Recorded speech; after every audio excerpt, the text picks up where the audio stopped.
നമ്മൾ സ്നേഹിക്കുന്ന എല്ലാവരെയും നമ്മുടെ സ്വന്തം ആളുകളെ തന്നെ നരകത്തിലേക്ക് തള്ളിവിട്ടിട്ട് നമുക്കൊരു വിജയം കിട്ടുകയാണെങ്കിൽ അതിന് ശരിക്കും ഒരു വിജയം എന്ന് വിളിക്കാൻ പറ്റുമോ? ഭയങ്കരമായൊരു ചോദ്യമാണല്ലേ. ഈയൊരു ധർമ്മസങ്കടത്തിലാണ് നമ്മൾ ഇന്ന് ചർച്ച ചെയ്യാൻ പോകുന്ന കഥയുടെ കാതിലിരിക്കുന്നത്. അപ്പോ നമുക്ക് തുടങ്ങാം.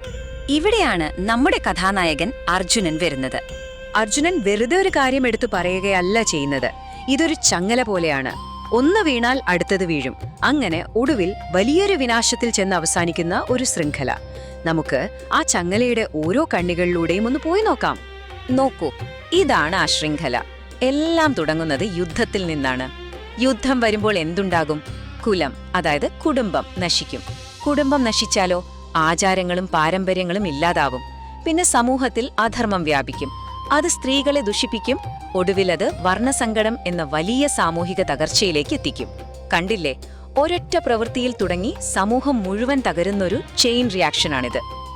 പക്ഷേ കഥ ഇവിടെ തീരുന്നില്ല.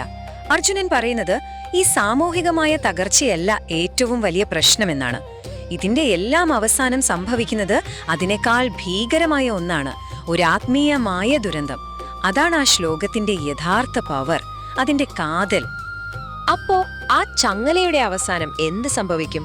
അതിന്റെ ആദ്യത്തെ ഭീകരമായ ഫലം ഇതാണ്: ജീവിച്ചിരിക്കുന്നവർക്ക്, ജീവനോടെയുള്ളവർക്ക് നരകം.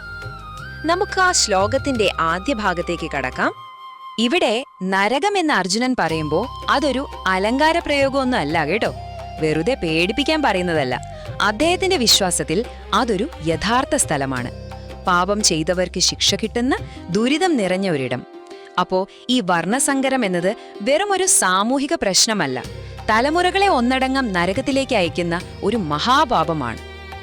അപ്പോ ശരി, നരകത്തിൽ പോകും. പക്ഷേ ആരാണ് പോകുന്നത്? യുദ്ധം ചെയ്ത യോദ്ധാക്കൾ മാത്രമാണോ? അല്ല. അതാണ് അർജുനനെ ഏറ്റവും കൂടുതൽ ഭയപ്പെടുത്തുന്ന കാര്യം.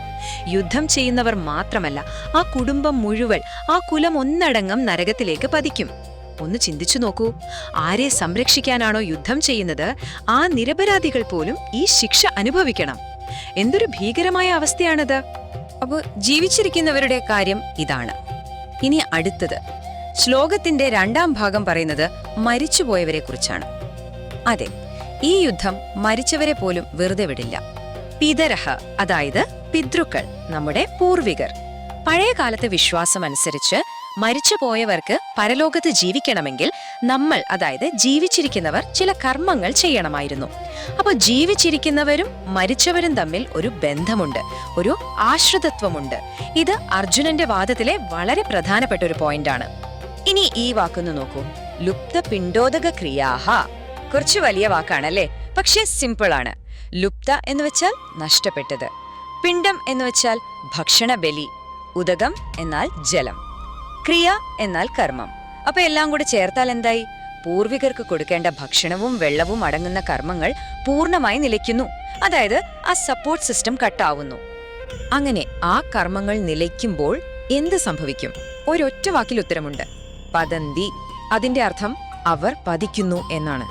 വളരെ ലളിതമായ വാക്ക്, പക്ഷേ അതിന്റെ ആഘാതം ഭയങ്കരമാണ്. പരലോകത്ത് പിടിച്ചു നിൽക്കാൻ ഒരു താങ്ങുമില്ലാതെ നമ്മുടെ പൂർവികർ താഴേക്ക്, ഇരുട്ടിലേക്ക് പതിച്ചു പോകുന്നു. അപ്പോ ഈ രണ്ട് കാര്യങ്ങളും ഒന്ന് ചേർത്ത് വെച്ച് നോക്കിക്കേ, അർജുനൻ വരച്ചു കാട്ടുന്ന ആ ചിത്രം എത്ര ഭയാനകമാണെന്ന് നമുക്കിപ്പോൾ മനസ്സിലാവും. യുദ്ധം കാരണം സംഭവിക്കാൻ പോകുന്ന ആത്മീയ നാശത്തിന്റെ ഒരു കംപ്ലീറ്റ് പിക്ചർ. അപ്പോ ഇതാണ് ആ ദുരന്തത്തിന്റെ ആകത്തുക. ജീവിച്ചിരിക്കുന്നവർ, കുലം മുഴുവൻ നരകത്തിലേക്ക് പോകുന്നു. മരിച്ചുപോയ പൂർവികർക്ക് താങ്ങ് നഷ്ടപ്പെട്ട് അവരും പതിച്ചു പോകുന്നു.